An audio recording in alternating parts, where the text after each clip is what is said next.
Engagement, right? It's one of the biggest items that we need to think about when we build training, right? Whether it's classroom, whether it's e-learning, whether it's instructor-led or virtual, right? Engagement is how do we make sure we're keeping the learners involved. So in virtual, I think we actually there's a bigger hill to fight or to climb when it comes to engagement. And so one of the things, we're going to dive into this today. I actually think engagement is it's one of the unicorns that we're chasing, right? And I'm going to we're going to talk about some pits and peaks or pitfalls and best practices, whatever you want to call it. And then I'm going to show you how you can actually start doing this into your live streams. Because if we're not actually bringing unicorns and, a dabbing unicorn into our training, was it really a training? I don't know. I saw that picture. I had to include it. But that's what we're actually going to talk about and cover today. So let's get into it, folks.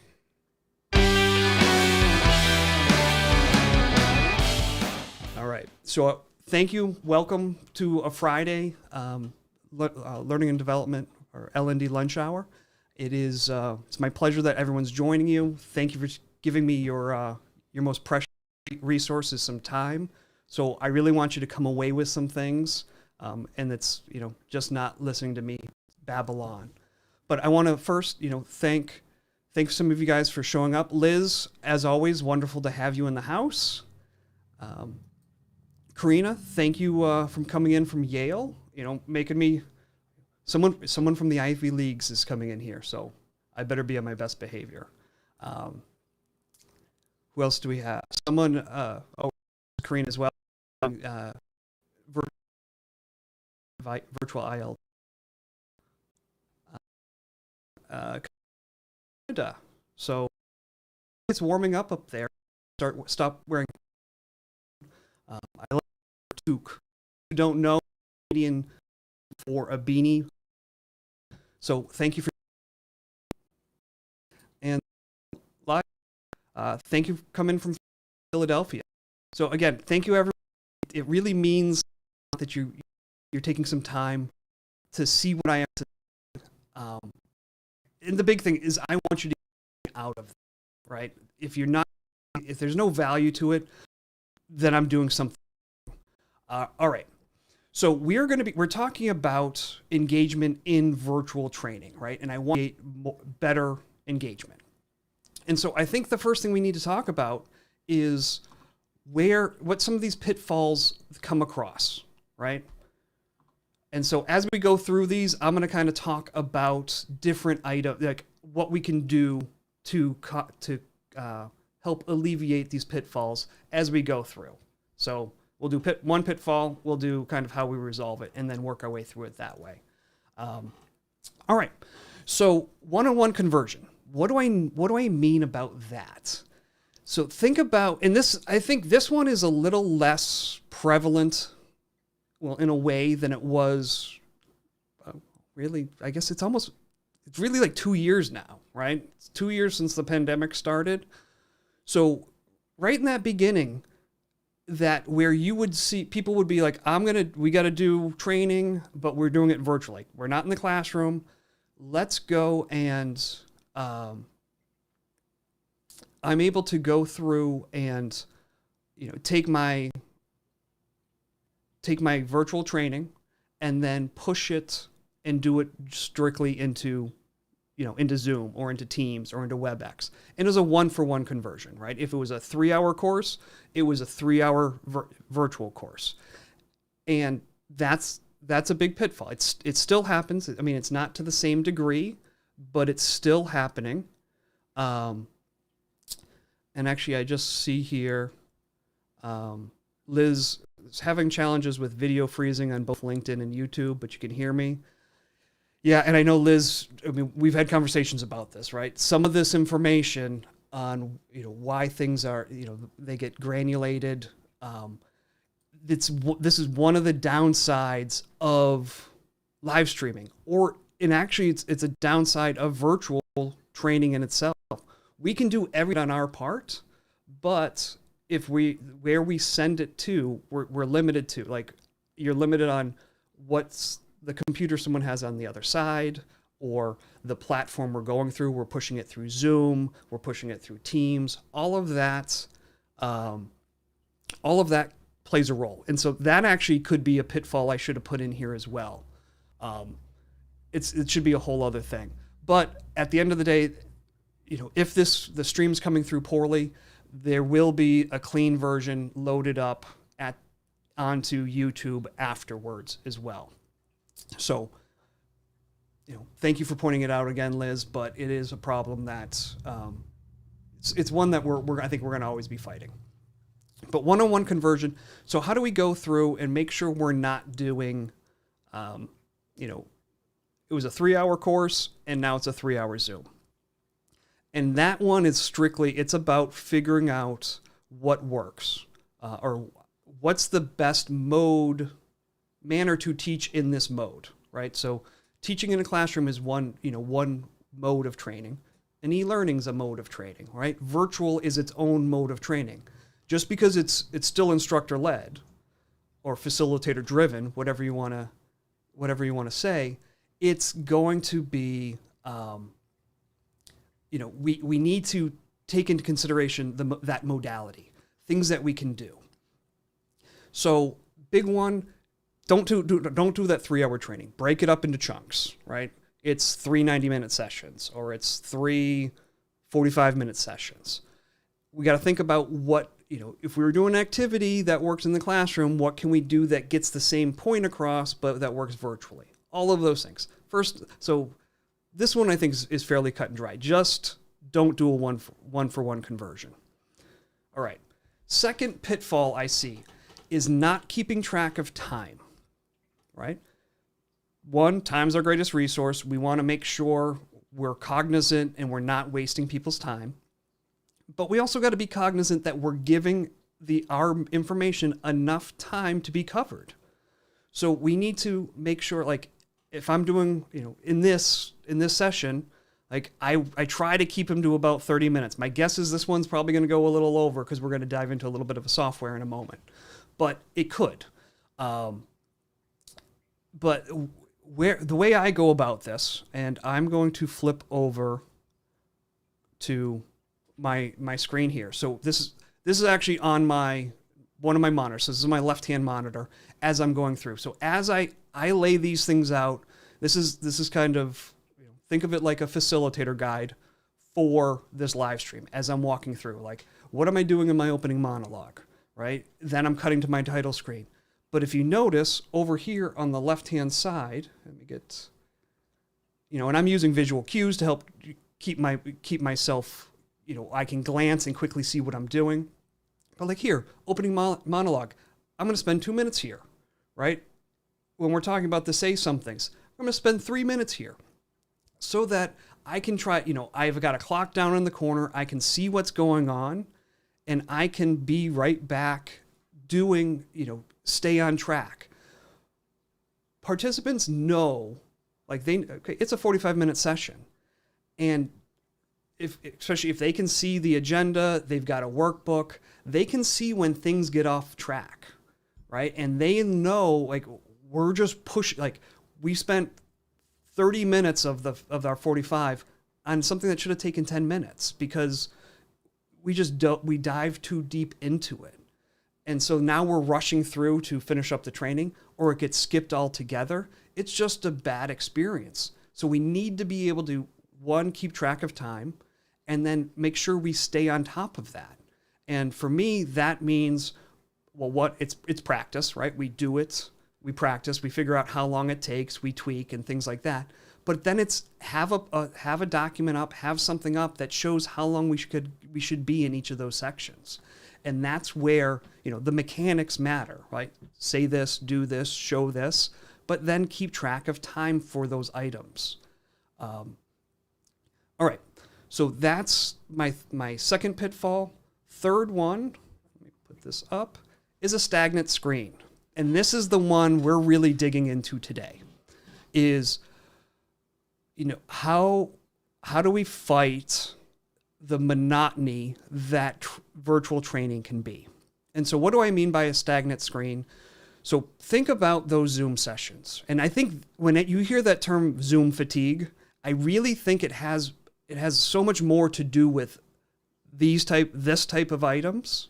I mean, yes, I mean, being on a, back to back meetings, it's brutal. I get that. But in terms of training, Zoom fatigue, I think it's the fact that people get bored out of their mind. So here's what I mean by a stagnant screen. Think about, you're in that Zoom session and someone's showing their in this case, I purposely made, poorly made PowerPoint, but they're showing you're looking at their PowerPoint. Maybe you can see them. Maybe they're showing themselves in the corner. Maybe they are, maybe they're over in another location. Like you can see they're in the gallery, but you're just basically looking at their PowerPoint. It's the big thing taking up the page, right? That gets into a whole other thing about PowerPoints, right? And that's a wormhole we can jump down later. But how do we fight this? And what I think the end result of a stagnant screen is that someone, while this is on, they turn off their camera, right? They're looking at their phone. They're on their other monitor, right? They're checking the scores. I mean, I know somewhere out here right now, someone's also, while this is going on, you're watching the NCAA tournament, right? I know one of you's doing it. And if not, if I wasn't doing this, I would be doing it. But that's the thing, is we got to figure out a way to capture people's attention, right? And obviously the material does that, but you know what also does it? Movement, right? If I go from this screen to that screen as I'm talking, or back and forth, or I'm having things pop up on the screen and move away on the screen, that just the actual movement on the screen is going to keep someone's attention. What I look at, I look at this in terms of like, can I keep my 15-year-old son's attention who's got ADHD? If I lose him just because things aren't moving enough, that's on me, right? Obviously we need to work on the material, but just laying out your developing your session in a way that we have movement on our screen. For those who are watching that are looking to transition from the classroom to corporate learning and development, you do this with kids in your classroom. I mean, we do it in in ILT training, right? We get up, we have movement breaks. All right, we're going to go over here, we're going to do this. And obviously, should we probably incorporate those type of things into our actual virtual trainings? Absolutely. But we can also provide them mental movement that's going to help keep someone's eyes, their brain, conscious of what's going on the screen. So those are, like I said, those are my 3 pitfalls. We're going to dig into how do we fight this stagnant screen in just a moment. All right. So the way I do this, and right now, obviously you guys looking at this, this isn't like a normal Zoom session, a team session. Obviously this is going into LinkedIn, it's going into YouTube, but what I'm doing right now, I can do into Zoom, I can do into Teams, I can do into WebEx, I can do it into any platform. And so what I have here works for me regardless of platform. Like I'm not limited by what Teams allows or what Zoom allows. Now, if I want to do breakout rooms and all those things, yes, I am tied to how each platform works. But what I want to show, how I want to sound, all of that, sound effects, all of that, I have control over. And I do, I recognize there's been a lot of activity going on in chat. So I just want to pull up a few because you're taking your time and I want to recognize what you're saying. So Liz, great pitfall to share. Virtual training takes longer because of content, frequency, and engagement, and activity transitions take longer too, as well as internet issues. Oh, we know. We can add into that technical issues as well, right? For those who watch this And I'm going to probably say today there will be technical issues because I'm going to try to show you things that I do with the program that I'm using live, and it's probably it may get a little hairy, but I think I figured out where they could come up and how I can work around them. But here, Megan, time management in a virtual class setting can be a challenge for me, especially with new content or clients, different learners, different skill sets, and I have a mindset if it takes as long as it needs to take. I agree. And I think I was having a conversation with someone about this the other day. One of the great things about people in learning and development, they're like, give me as much information as you can. Like, I want it all. And then I'm going to try to be on Jeopardy. But not everyone has that mindset. So we have to kind of, we talk about the why of the course. Why are we doing this course? What's in it for the company? What's in it for the learners? We also need to think what's in it for the facilitators, and we kind of find that place where all of it meshes together. So it's, yes, it takes as long as it takes, but we need to be cognizant of all those other items as well. Just my opinion. And then, Megan, again, nothing is more frustrating than a stagnant PowerPoint with the instructor reading every word. Like 100%. I need a button here where I think I have one, where it would sound effect goes off. And I would add on top of that, they're going to read you the PowerPoint and then they're going to give you the PowerPoint as a handout, just as icing as the cake. All right. So that being said, here's what the process that we currently kind of use is. And I think everyone does this going into a virtual training. And so think about this. This is how we present something into Zoom, like our interface into that program, into Zoom, into Teams, into Google Meet, whatever that is. I did try to make a drawing of this. I was going to do a drawing live because I thought that would be fun. But I'm completely awful. So I just decided to make a really bad PowerPoint of it instead. So here's the idea, right? You have yourself you're in front of, you're presenting. So there's you're feeding your view, your talk, all of that into a camera, into a microphone. And then that is then being funneled into whatever platform you choose. I did Zoom because I could find an image easy. But so Zoom, it could be Teams, it could be WebEx, it could be Google Meet, any one of those. And this is where in like the settings where you choose, what's your audio, and you choose your microphone, and what's your camera, you choose, your webcam. Those are the things. And then from there, and I didn't put this in here on this page. I couldn't figure out how to get a really bad graphic of it. But we're at this point where we're at the mercy of the interface of said program we're using, whatever that is. So how do you share your screen? What does your camera feed look like? All of that stuff. And that's what's going over to the learner, right? That's what people see at the end result. All right. My process, and it's a learning. I will tell you right now, it's a rabbit hole, folks. It's a free rabbit hole, but it's a rabbit hole. And just what I had there. So I went from this screen to that screen, and there was like a little bit of an explosion. Well, it wasn't really an explosion, but it kind of spread out. Like, I need to figure out how to get sound onto that. So not only are we giving you visual cues, we're giving you auditory cues as well to help keep people's attention. So in no way, shape, or form am I an expert in this. It's something we learn as we go, right? Done is better than perfect.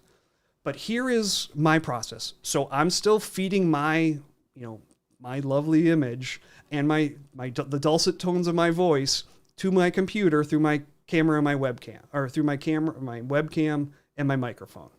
But instead of now pushing that to the, Zoom or to Teams or Google Meet, any one of those, I send it to a program called OBS, Open Broadcast Software.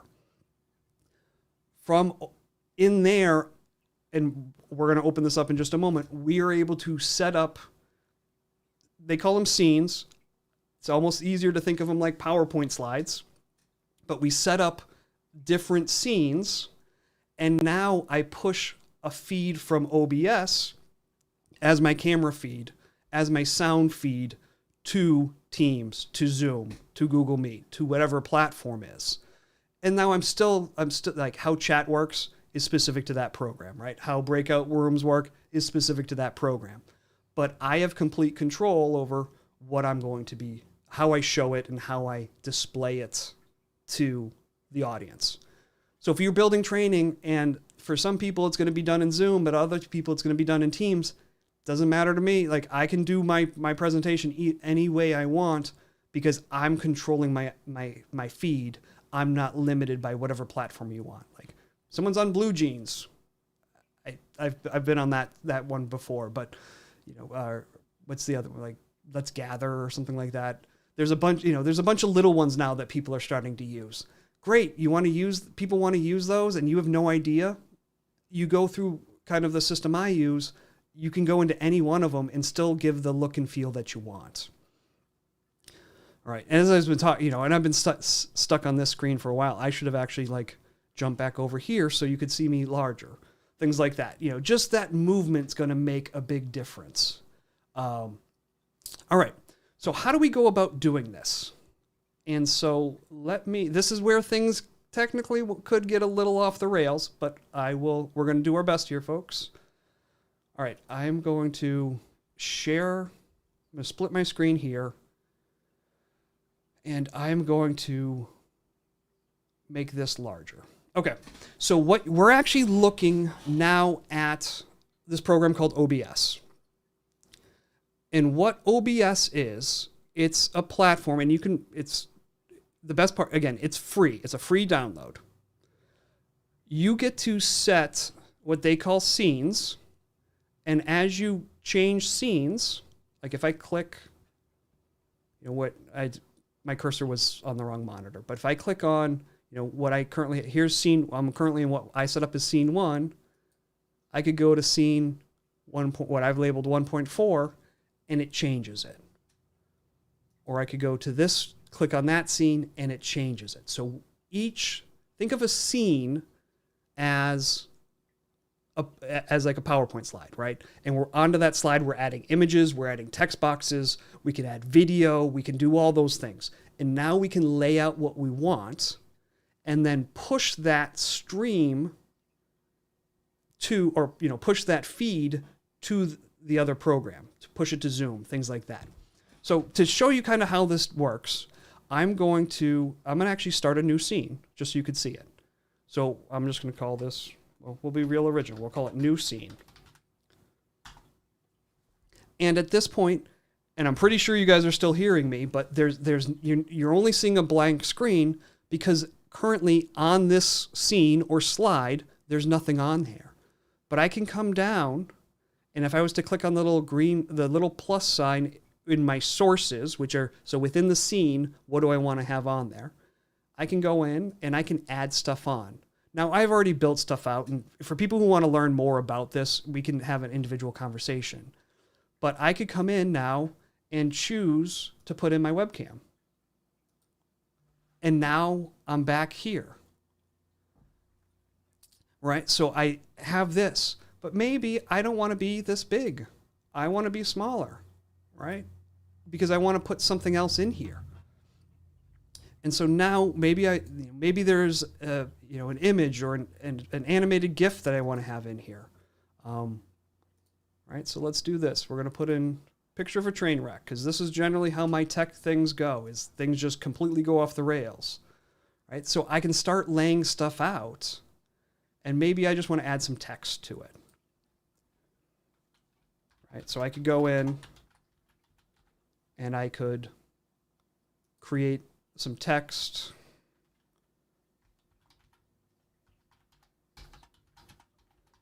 Amazing and profound thoughts. And please, I cannot type and talk to save my life. But I can now set this up and lay something out exactly the way I want it. So I'm able to get this the way I want it, right? So now here's a scene.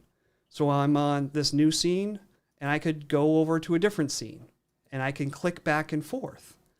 Or maybe I want to keep everything I want on there, but I just want some movement. I can duplicate out my new scene, So we'll call this new scene 2. And on this new scene, I'm just going to move things around. Maybe I'm going to resize them. Right? Maybe this is, I don't know. I'm just making this up as I go, folks. So, but playing around, just getting a different look. Nothing else has changed. Everything, all the material is still the same on the page. But as I transition from one scene to the next, there's movement, and it's going to keep people's attention. It has a much better chance of keeping people's attention. So, all right. So some questions. Is this compatible with MS Teams? Yes. Well, and actually, I will show. We're going to one of the things, and this is really where it's going to go where it could go off the rails in terms of doing this. So I'm going to show you. We're open up Teams, and I was going to push this feed right to it. So I'll show you that. So yes, you can push it into Teams. What else do we have? Katie, can you also change the shape of your camera to be a circle or a square down there in the corner? You can. There's a process. It's called masking. Again, it's not one that you need to get too deep into, but well, we can get deep into it. But here, like this is just a different layout that I was using for another program, and my camera, like where my camera feeds in it, isn't quite right. Like I'd have to make some adjustments, but I can create what's called a mask and put my camera into that. So it's a circle, it's a square.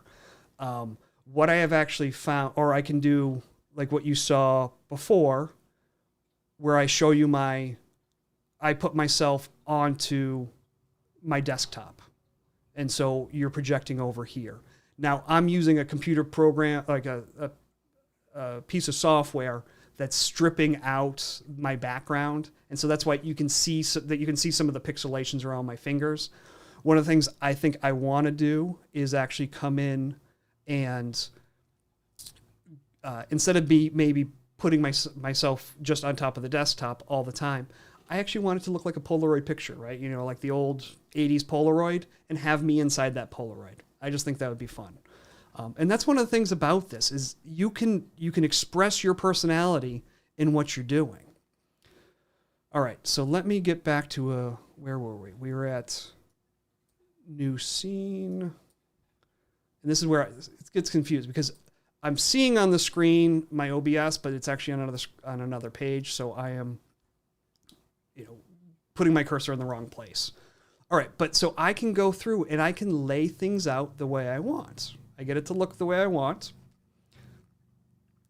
And now what I'm able to do is let's see, like I'm going to pull up Teams, move this over here. So here's my Teams. I'm kind of keeping it small so you can kind of, still see me, but I'm just going to launch Meet Now. Start a meeting. And so now my Teams comes up, and this is one of those things because I'm also pushing my feed into, there, good, it switched. It may sometimes takes a moment because I'm actually going my feed into two different locations that it will,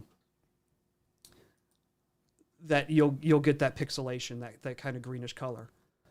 But now, and this may be, what you're seeing could actually be a lot choppier, it may be even a little bit grainier, but I'm now live into a Teams meeting at the same time we're pushing, into YouTube and to LinkedIn.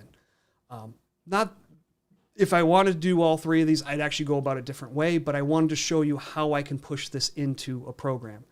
And it comes down to, in the device settings, what are you choosing for your, your video settings, your mic settings. So when I'm not pushing in my camera feed, I'm pushing in a feed that's coming from OBS into Teams. So if I leave this, right, there's that. Same thing. If I was to launch Zoom, I could do the exact same thing in Zoom. So let me get that out of here. All right. So let's see here. Can you set up a scene to share your screen live? So meaning like in this one, are you asking, can I share like my desktop, or am I sharing on this one, Megan? I think we just probably just a short conversation, because yes, you can share your screen live. I'm just not sure. There's a couple different ways we can do it. So let's find some time to talk, and I will walk you through it. Jennifer, what's the name of this again? So the program I'm using is Open Broadcast Software. And going forward, and actually, come back over here. So you're seeing the huge thing. So remember I told you technical issues? Because of what we've done, I can't now go back and not be showing the feed coming from OBS or this desktop. The feed I was normally pushing into LinkedIn, that one's gone stagnant, so I got to keep it. You're going to see OBS for the rest of this session. All right. So in terms of, this is the program I'm using. I know some people who showed some interest in this today said it's coming at the right time. I'm doing a session tomorrow. As much as I want everyone to start diving into this, if you've got a session tomorrow, you got one next week, I would not jump into this right now. I mean, I'd jump into it, but not with the ideas that I'm going to do my session on this next week, because there is that learning curve, right? It's going to take some time. I've got a bunch of resources that I've kind of, where I learn stuff from and I implement it. I'm happy to share that. Happy to set up a meeting with anybody. But let me show you a couple things. And I know we're a little over the half hour mark. And if maybe I should do another session just diving into the nitty gritty on this, or maybe just doing it as a video. So you don't have, we can just kind of cut to the chase, how to set up a scene and do these couple things. So that I will put that on my list of things to try to accomplish, just not sure when. All right, but let me share. I just need to change my monitor. Okay. So hop over, we are looking at, can I make this any bigger?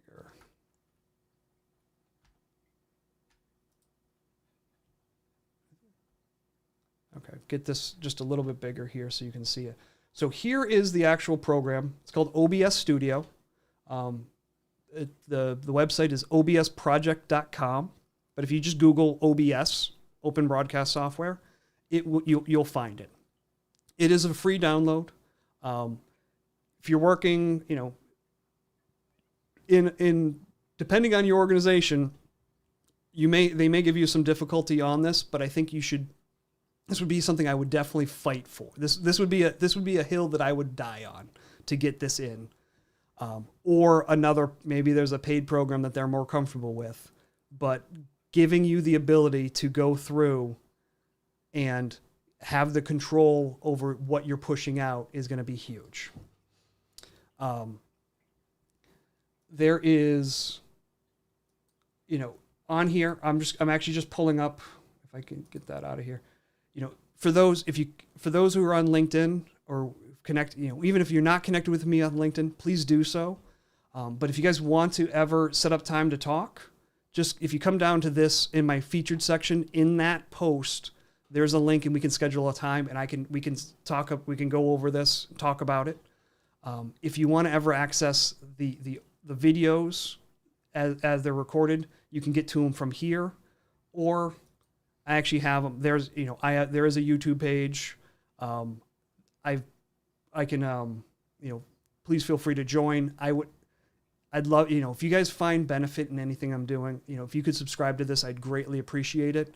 One, it will let you know as I put things out, and we're starting to push out more stuff that's not just live streams, because we have more control over that end result, right? So those technical issues that Liz was talking about before, we can kind of combat those. We can create shorter videos to say, like, hey, here are three items you need to include in your instructor-led training templates. Or the other big thing, and there's a couple big things that have come up recently, is we actually have the ability now, or we've started and actually I recorded it today, our first podcast. So hopefully next week you're going to actually get on, it'll be available on Spotify, or probably all the podcast platforms. Will also be on YouTube for the video side of it. But it's more, these are more interviews. In the last, I just did a wonderful session with Lapora Lindsay, and we were talking about self-worth and rejection and how it applies in our day-to-day lives, but how we can also look at it in terms of when we build training materials. So the podcasts and those one, I don't know what a time for, like the live streams. It's every Friday, right? And I'm going to continue to do those. But you're going to the podcast. I don't know the frequency, but those will also be consistent. To me, consistency is key. It just consistency doesn't mean it has to happen every week. It may be every 2 weeks. It may be once a month. I'm not sure yet. It was the first one, right? Done is better than perfect.